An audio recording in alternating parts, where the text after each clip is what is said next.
नमस्कार, सत्यशोधक news network channel मध्ये आपले सहर्ष स्वागत।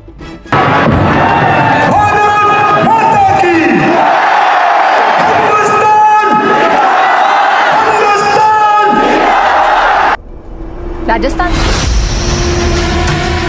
कल की सुबह रघु की आखिरी सुबह होगी। खर बोला, खर बोला।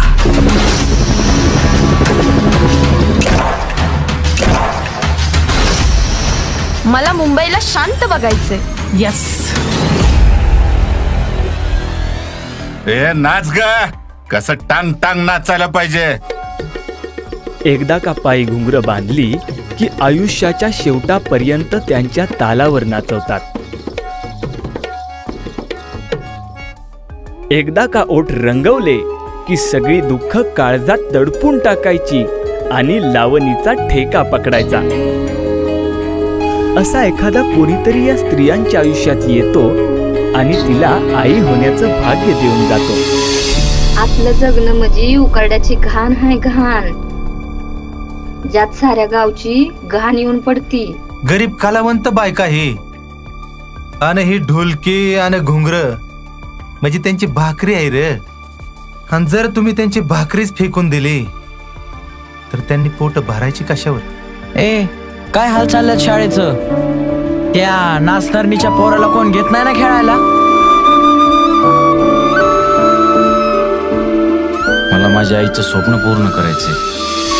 जगात आजही खरं प्रेम आहे जेव्हा आपण एखाद्यावरती जीवापाड प्रेम करत असतो आणि पुढच्या व्यक्तीला त्या प्रेमाची कदर नसते, तेव्हा हे समजून जायचं की त्या व्यक्तीपेक्षा कितीतरी पट जास्त प्रेम करणारी व्यक्ती आपल्या नशिबात आहे। फक्त ती आपल्याला ओळखता आली पाहिजे। तुमची पाखरं लय फडफडत होती, गेली की उडून।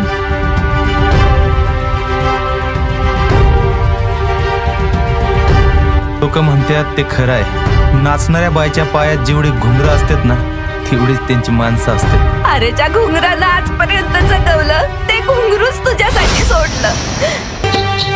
मला कुणीही काही ठरवा, मला नाही जगाची परवा, ही काया तुम्हा सर पण मग तुमच्या नावानच मिळवा।